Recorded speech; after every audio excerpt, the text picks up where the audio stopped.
49편 16절 말씀입니다. 사람이 치부하여 그의 집에 영광이 더할 때 너는 두려워하지 말지어다. 아멘.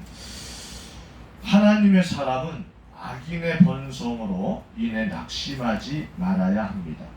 우리 계속 이 재산과 또 생명에 대해서 말씀을 나누고 있어요. 그죠? 그래서 결국 뭡니까? 생명보다 물질이 더 중요하지 않다. 그리고 우리가 죽으면 한 평에 남짓한 그 무덤에서 다 가져가지 못한다 라는 것을 계속 우리에게 이야기해 주고 있는 것입니다. 오늘 말씀도 부자와 부자의 영광을 두려워하지 말라는 거예요. 또 10절 19절 보면 부자의 영광이나 생시에 자기를 축복하는 것도 죽으면 끝난다고 했어요. 뭐예요? 물질이나 명예 등으로 존귀한 입장에 있을지라도 진리를 깨닫지 못할 때는 멸망하는 짐승 같다고 이야기하고 있는 것입니다.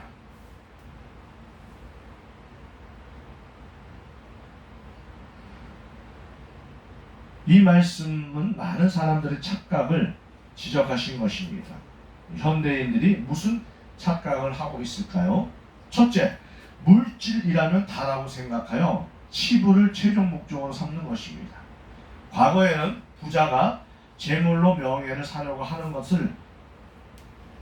하는 일들이 많았습니다. 예를 들면 돈으로 당선되려는 선거 풍토에서 유세 현장에서 느낄 수 있습니다. 그런데 요즘에는 아주 높은 명예를 가진 사람들이 그 명예로 재물을 구하여 취득하는 것을 볼 때 재물을 명예보다 앞세우고 있는 것입니다. 재산을 공개하기 싫어서 관직을 내려놓는 것도 그 신뢰라 할 것입니다. 그러나 이것은 확실한 착각이지. 본장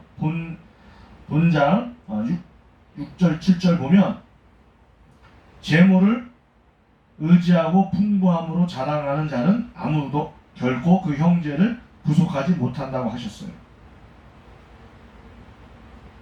재물의 제사함을 위한 1푼의 가치도 없는 것입니다. 재물의 가치는 십자가의 은혜나 생명이나 믿음의 지혜나 건강만도 못한 것임을 아셔야 합니다. 두 번째, 현실적인 영광을 아주 대단한 것으로 여기는 착각입니다.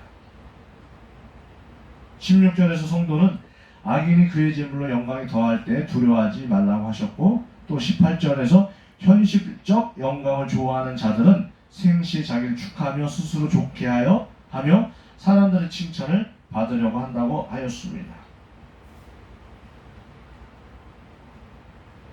이는 돈으로 육신을 좋게 하는 일과 명예를 높이는 일을 얼마든지 할 수 있음을 의미하는 것입니다. 그런데 왜 이것이 착각일까요? 그 이유는 죽고 나면 죽으면 끝나고 죽으면 더 이상 갖고 가지 못하기 때문입니다. 죽으면 못하는 생시 영광인지라 더하려 하는지도 모릅니다. 그러나 하나님 앞에서 현실의 영광을 추구하는 것은 바람직하지 못한 것임을 아셔야 하는 것입니다. 이것은 예수님이나 의인들의 생애가 입증하는 것입니다. 세 번째, 진리 없는 종기나 깨달음 없는 종기에 대하여 그것은 큰 것으로 착각을 하는 것입니다. 진리 없는 종기는 곧 믿지 않는 사람의 영광을 말하는 것입니다. 예수님을 믿지 않는 사람이 아무리 영광의 보좌에 올랐다 하더라도 그의 영광이 자기의 죄를 속할 수 없고 그의 권세가 지옥의 판결을 면할 수 없으므로 소망이 없기 때문입니다. 깨닫지 못하는 종기 역시 하나님을 알지 못하는 어두운 형편을 뜻하는 것이므로 보람이 없습니다. 부모를 거역하거나 부모를 도외시하는 자가 출세를 하였다 할지라도 칭찬의 대상이 못 되는 것처럼 하나님을 알지 못하는 무리의 세상적 종기란 하나님 앞에서 인정되지 않는 것입니다.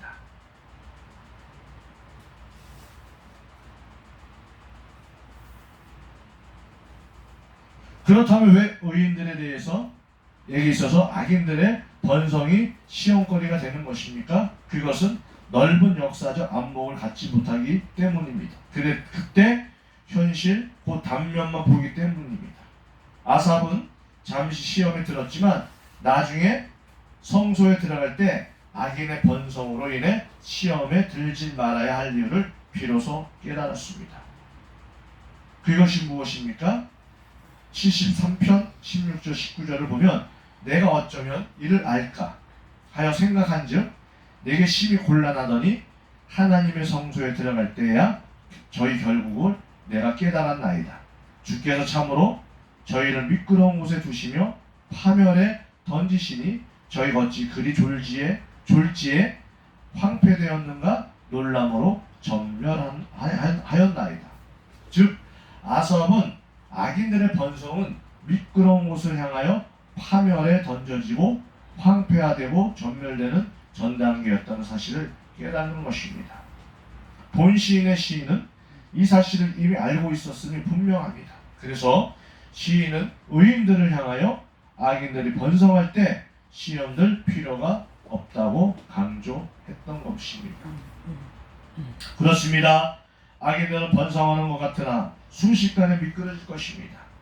우리가 악인의 인생이 단면이 아닌 전체를 본다면 악인의 번성이 의미하는 바를 정확히 알 수 있을 것입니다. 악인의 번성은 잠시일 뿐입니다. 돼지에게 밥을 많이 주는 것은 살찌워서 어떻게 해요? 살찌워 잡아먹기 위함입니다. 그런 돼지를 보고 가난한 사람이 시험들 이유는 전혀 없는 것입니다. 왜냐하면 그 돼지의 운명보다 가난한 의인의 운명이 훨씬 더 아름답고 복될 것이기 때문입니다. 성도 여러분, 악인들의 형통 무엇이 부럽습니까? 하나님 알지 못하는 악인들이 큰 돈을 벌고 집을 두 채 세 채 사는 것이 부럽습니까? 여러분의 기업은 전적 근근하는데 악인들의 기업은 경제적 어려움을 전혀 타지 않고 승승장구합니까? 그러나 그런 것으로 인하여 낙심하지 마십시오. 잠시 후면 그들의 운명은 타버린 재와 같아질 것이기 때문입니다. 우리가 긴 역사를 바라보는 안목이 있다면 악인의 형통은 우리의 시험이 아니라 우리의 위로가 될 줄 믿습니다. 그래요. 또 악인들은 그렇게 생각할 것입니다. 야, 있어봐. 너 없잖아. 없으면 없는 사람도 그런 말 하더라. 있는 사람들을 뭐 그건 잠시 잠깐이야. 잠시 세상 살면서 그거 순간이야. 예수님이 오면 다 없어질 것이야. 멸망할 것. 그렇게 이야기한다고 또 믿지 않는 사람들, 불신자들도 이렇게 얘기해요. 핑계다. 변명이다. 없는 사람이 항상 하는 이야기다. 이렇게 핀잔을 줍니다. 그러나 성경은 그렇지 않습니다. 세상은 우리가 잠시 머무는 곳, 잠시 머물고 있는 곳입니다. 우리가 가야 할 곳은 어디요? 하늘나라, 천국. 그곳을 향해 가야 한다는 것입니다. 우리는 목적지가 있는 거예요. 하나님의 자녀는 목적지가 있는 거예요. 그렇게 믿고 나갈 줄 믿습니다. 시편 37편 35절 36절에는 내가 악인의 큰 세력을 본즉 그 본토에 선 푸른 나무의 무성한 것 같으나 사람이 지날 때 저가 없어졌으니 내가 찾아도 발견치 못하였도다. 우리가 세상에 살면서 많은 기업인들, 회장들 보세요. 그죠? 기업은 그대로 있지만 가져가요? 못 가져가요? 못 가져가요. 놔두고 가는 겁니다. 지금도 보세요. 푸른 나무의 무성함 같으나 사람이 지날 때 그 나무가 어떻게 해요? 없어졌다고 그랬어요. 누가복음 6장 25절에는 화 있을진저 너희 이제 배부른 자여 너희는 주리로다. 화 있을진저 너희 이제 웃는 자여 너희가 애통하며 울리로다. 말씀하고 있습니다. 우리는 지금 세상에 사는 것을 만족하고 더 이상 욕심도 부리지 말고 악인들이 잘다는 것, 형통한 것에서 슬퍼하지도 말고 비교하지도 말고 오직 주만 바라보시기를 주의 이름으로 축원합니다. 아멘. 찬송가 기도하겠습니다.